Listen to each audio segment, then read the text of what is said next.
The heavens are telling of the glory of God.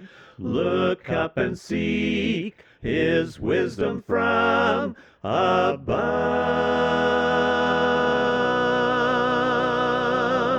We're in the middle of a study that can seem a little complicated. If you're breaking into the middle of it, here's a link to the beginning point. What we're about to do is see how the promises God made to Abraham do or do not fit into rapture doctrine. As I've noted, most people don't realize how vital this aspect is to the study of the rapture. I hope you'll hold out to see how it really all fits together. The promises God made to Abraham in Genesis 12 are threefold in nature. These promises are the plot of the Bible, as we saw early on in our rules of interpretation. So how does this work? Well, one promise is of offspring. Abraham had no heir, his wife was barren, being advanced in age, and it looked like there would be no biological offspring. This is frequently called the nation promise or the seed promise. God said in Genesis 12:2, "And I will make you a great nation, and I will bless you and make your name great, and so you shall be a blessing." If God didn't get that done, then it's still to be fulfilled. Another promise is in verse 7 and says, "To your descendants I will give this land." Again, if that's still to be fulfilled, then God will work it out in the future. Finally, we have the blessing promise in verse 3. "And in you all the families of the earth shall be blessed." This is recognized by most Bible students as a promise and prophecy of Jesus Christ.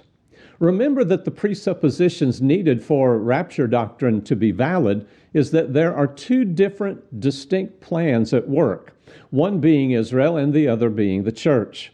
Knowing that, we must find the way that each of these promises keeps a distinction between Israel and the church. In other words, two different programs must currently be at work. If they're not, then rapture doctrine falls apart. Let's start with the seed promise. God did, in fact, fulfill this promise in Isaac, Jacob, and Jacob's 12 sons. They grew into a mighty nation in Egyptian captivity. God said to Jacob, "I am the God of your father. Do not be afraid to go down to Egypt, for I will make you a great nation there." Genesis 46:3. Moses called Israel a great nation in Deuteronomy 4:6-8, as he commanded the people to keep God's law. This promise was fulfilled in the nation that came up out of Egypt. It doesn't need to be fulfilled again, for God performed His word. But does it force a distinction between God's plan for Israel and His plan for the church? Dispensationalists want to believe the church was inserted as a gap in God's plan. The big plan is supposed to be Israel being ruled by Jesus on the throne of David in Jerusalem for 1,000 years. An earthly kingdom was the big picture we're supposed to see, and they want us to believe the church is a gap in that plan, a filler, if you will. God knew about the gap, but only hinted at it in the Old Testament. I've dealt with a few of those passages, so I won't rehash that here, but I will put a few links up here to those videos. In this regard, the first thought that should probably come to our minds is Paul's writings on Jew and Gentile being united in Christ's church. One such passage is Ephesians chapter 2, verses 12-18, where he speaks of the Gentiles saying, "You were at that time separate from Christ, excluded from the commonwealth of Israel, and strangers to the covenants of promise, having no hope and without God in the world. But now in Christ Jesus, you who formerly were far off have been brought near by the blood of Christ." Brought near to what? To Israel?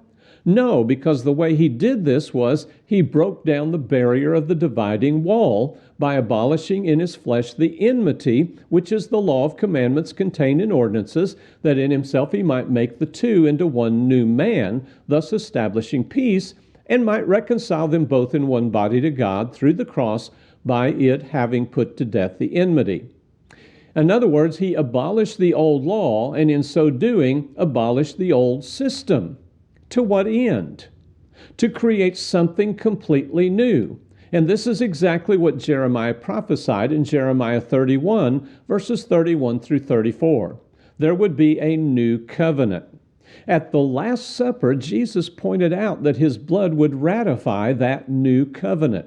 That's in Luke 22 and verse 20, and quoted again by Paul in 1 Corinthians 11:25, who also noted it being distinct from the old law in 2 Corinthians 3 and verse 6. As we go on, we'll find further reason to doubt a dual program in God's design, but we're out of time for this video. Please join me next week as we look at the second promise to Abraham, the land promise.